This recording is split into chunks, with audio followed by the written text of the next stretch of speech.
Chancellor, President Ruth Simmons, Provost David Kurtzer, distinguished members of the Brown Corporation, faculty colleagues, members of the Brown community, and especially the class of 2014, I extend to you all a warm greeting.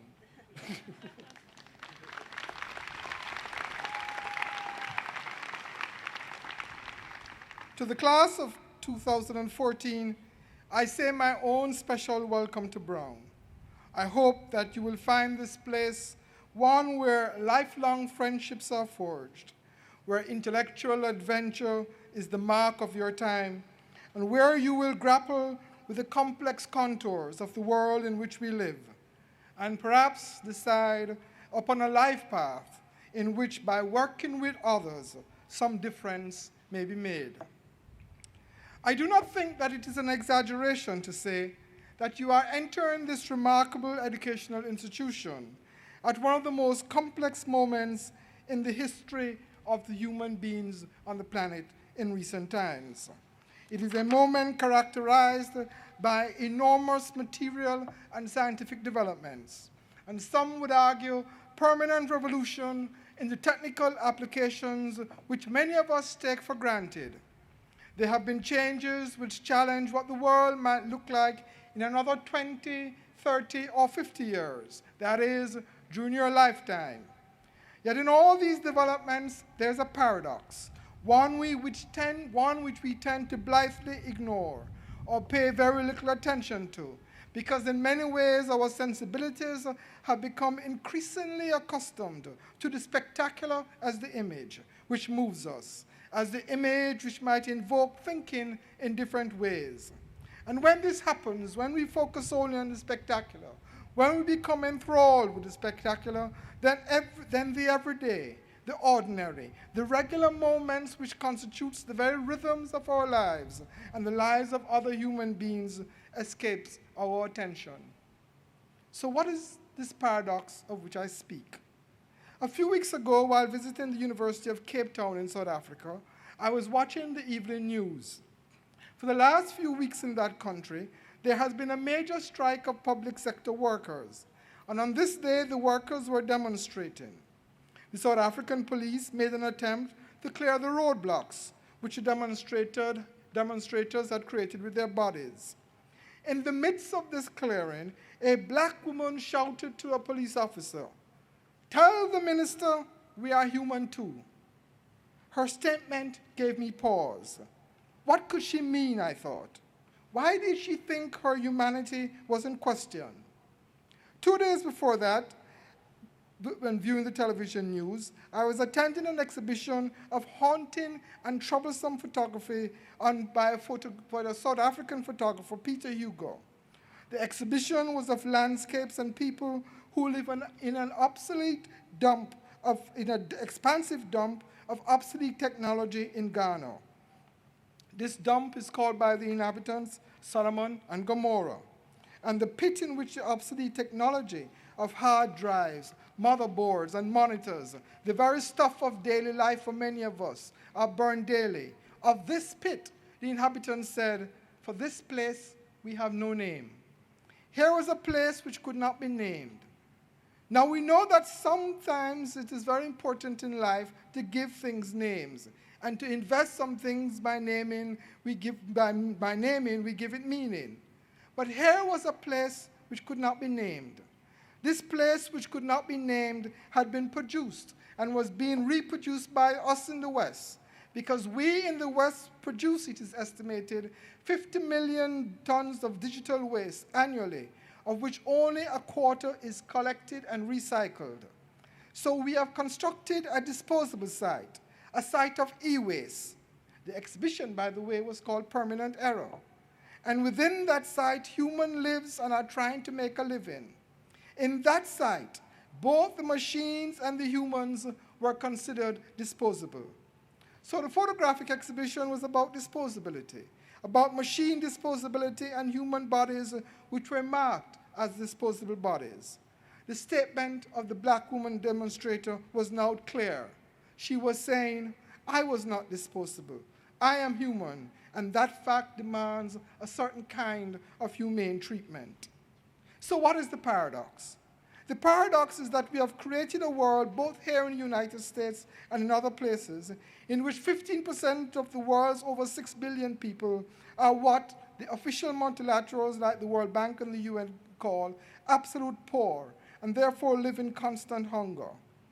But to simply say that these millions of people are poor sometimes gets us in all sorts of knots, because we spend a great deal of time and intellectual energy developing new indices about what really constitutes the poor. What kind of measurements do we need to talk about poverty?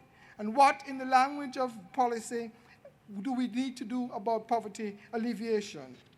Stephen Jay Gould makes a clear case that the allure of numbers, he says, as the ultimate form of measurement which guarantees, if you wish, irrefutable precision, marking a transition between certain kind of subjective speculation and true science, is something, he says, we may need to revisit. And therefore, as useful as these various measurements of poverty are sometimes, they do not get to the core of the paradox. They do not get to the pain of a certain kind of human life. I want to suggest to you this afternoon that perhaps the general category of poverty hides something more significant, that what it hides is the fact that we have created a human world in which significant sections of the world's population are seen as disposable bodies and therefore not human. And so the paradox is that in the midst of all this extraordinary material and scientific developments, we have created another world of disposable bodies. This is a world rooted in a long history of modernity, in which human difference was turned into a marker and a sign, first of religious inferiority, then biological inferiority, and once natural science emerged and theories of natural selection became frames for thinking about nature and human life, then cultural differences became a sign, not of the extraordinary plurality of human life, but of strangeness and otherness. When difference became inferiority, whether racial, sexual, gender, religious, or ethnic, then the human order which we inhabit constructed hierarchies in which some humans became disposable bodies. In a real sense today, we have inherited these human classificatory schema, and they provide the framing assumptions about human life on this planet, and particularly those that we have called the other. This notion of the other pervades our assumptions about human life on the planet, and also the ways in which we work as intellectuals and as scholars. All of us create what Clifford Geertz calls webs of significance, which we ourselves spin. But we do not spin these webs from blank materials. We do so with signs, with images, with representations, beliefs and knowledges which already exist, and in conditions which are given to us and created by us. What these webs do is that they work as a material force in shaping what we do, and importantly, how we approach what we do. You'd have all read in the first reading sessions Edwidge Danticat's novel, The Dewbreaker. Recall the scene, if you wish, in which a torturer is waiting to murder the preacher. Recall his internal dialogue. This is how it goes. But he liked to work on people he didn't know, people around whom he could create all sorts of evil tales. For example, he could easily convince himself before killing the preacher that being Catholic, he wasn't supposed to like Protestants anyway. They didn't dance. They made their women dress in white and cover their heads with matching handkerchiefs, scarves, or rags. So killing someone like the preacher wouldn't make him feel guilty for long, no matter where he had to do it. In other words, there's difference. This versus another. Now, there's something about Danticat's novel which is important to note, and that is, at one level, it is an account of the authoritarian political regime of Francois Duvalier, Papadoc, but it is a different account, an alternative account than the one which came to dominate the imagination of the West in the 1960s about Haiti. That is the account written by Graham Greene in his famous novel, The Comedians. Listen to the human landscape of Haiti painted by Greene in his novel. This is what Greene writes. Poor Haiti and the character of Dr. Duvalier's rule are not invented. the latter not even blackened for dramatic effect. Impossible to deepen that night. And remember that Datincat uses the phrase impossible to deepen that night, but in a different context. Green continues. In the public park, the musical fountain stood black, waterless, unplaned. We passed the blackened beams of the house the Tonton Macoute had destroyed. Notice the difference in descriptions which Datincat novel. Same period, same experience of authoritarian rule. But the Tonton Macoutes are called dew breakers because they come in the morning. In Danticat's novel, you get a sense of torture, of fear, of individuals whose lives are marked by terror. All the ways of living under authoritarian rule. But there's no strange other who inhabits the subterranean dark forces. In other words, there's no human classificatory system operating in Danticat's novel, while in Graham Greene's, Haiti becomes the dark other, and the Duvalier regime some mysterious dark force, only possible in a land which one writer called a land of squalor. Now, you may say to me, but this is 1960s, and things have developed and passed that stage. So let me read to you a commentary from July 2010 of a journal of the Foreign Policy. This is what it says. What if the idea of Haiti as a country simply doesn't work? They have been trying for 2 centuries. Even before the horrific tragedy of the earthquake, Haiti festered. The Haitian experience as a free republic that began with the slave revolution is in many measures a failure since the beginning. So what if, the commentary continues, if Haiti is a problem? The country's people are descendants of slaves from Africa. Then the commentary continues. When does the statute of limitations run out on the idea of a country's existence? End of quote. Now, a country is not a geographical landscape of mountains, valleys, rivers, and seas, nor is it only an ecological space. A country is a name we give to a specific construction of human society. So what is this commentator suggesting? That the Haitian people do not have the capacity to live like human beings? You decide. Let me read you one more remark to illustrate how certain categories shape thinking, and therefore how we might want to be careful as we develop categories and invest them with meaning. This time it is a statement made by the current president of France, President Sarkozy. The reference here is to Africa, and the statement was made in 2007. The president is commenting on what he considers to be Africa's tragedy. And tragedy is here used not in the conventional sense developed by writers from Aristotle to James, where the tragic is a courageous quest to achieve what might be impossible at a specific moment. Rather, tragedy is deployed as a metaphor to convey the meaning of a horrible, terrible disaster.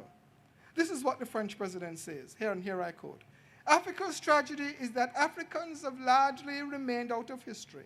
The African peasant who has lived by the seasons for several millennia only knows the external cycle of time and is marked by endless repetition of the same gestures and the same words. In this imaginary, the president continues, there is no place for human adventure nor the idea of progress, end of quote, by the president. I think we may all recognize the problem with this statement. My point here is that simply when we construe other human beings and other societies as other, then we begin a process of classification which has dangerous consequences.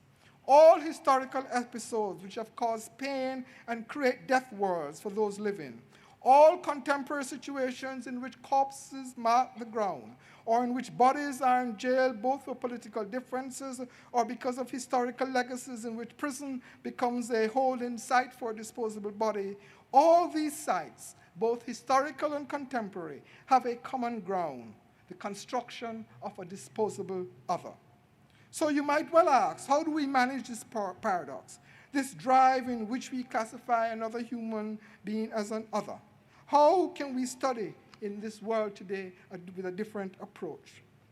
There are no magic formulas through which these answers might appear, but I have a sense that we are approaching a very dangerous time in America and in the world, in which lines are being drawn around the other, in which politics is being constructed against a so-called other, in which the old ideas once thought to be buried are appearing with new force, and in which the objective is not about human freedom, but rather about punishment, manipulation, often driven by an hankering after some nostalgia generated by different fantasies about what might have been.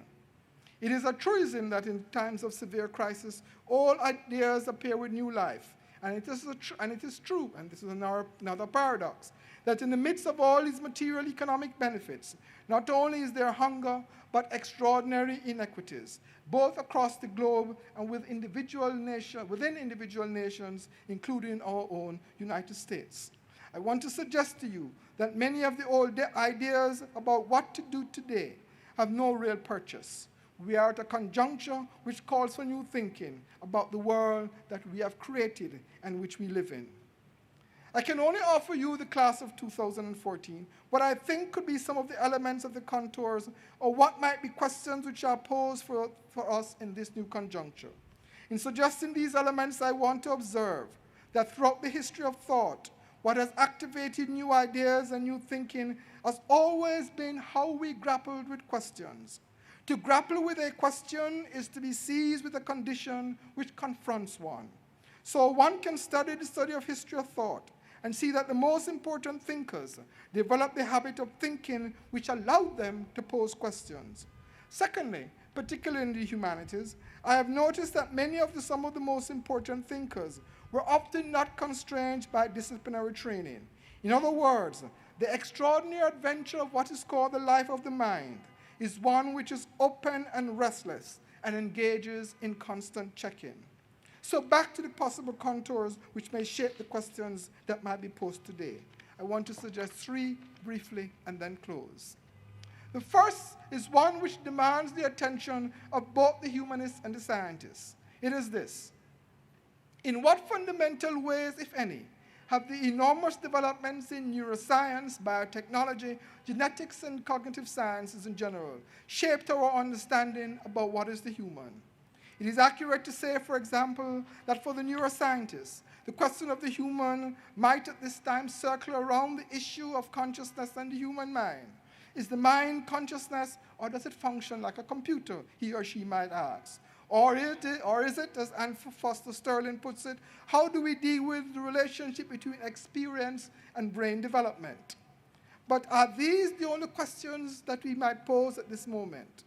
No matter what the answer one may give to this, it is clear that the times demand complex thinking about these matters, as well as perhaps a different way to frame them.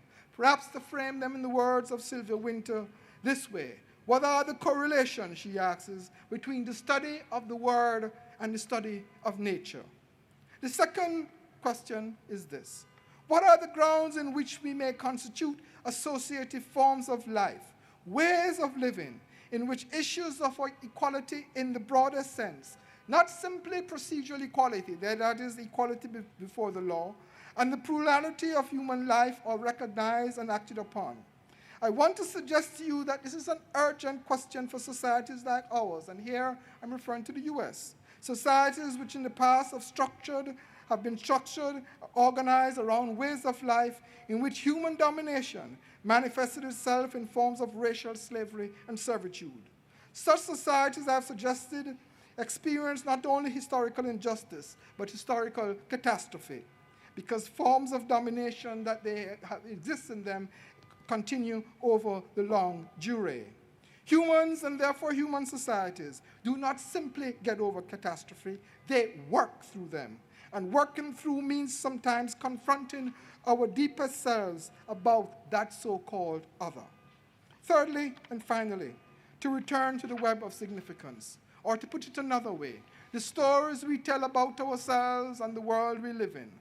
Sometimes these stories are called history. Sometimes they are called the work of memory. The question is, what other stories can we tell about the social world and how it was created and constituted? They are stories, narratives which have never been told, which have been erased, which have been silenced. In these narratives, oftentimes are glimpses of what might be possible for our human life on this planet. How we pay attention to them and to the questions and issues these stories pose is a challenge for us, and necessary, I think, for thinking differently in today's world. I end with how I began. The statement of that black female striker, "Tell the minister we are human too," should eliminate for us that perhaps the most important value, ethic if one wishes, is for us to think about people not as others, but as another, and therefore as human. For that question or that issue of the human to become our frame of reference means not just a more humane world, but means that we begin to grapple with the remarkableness and the fragility of ourselves as a species.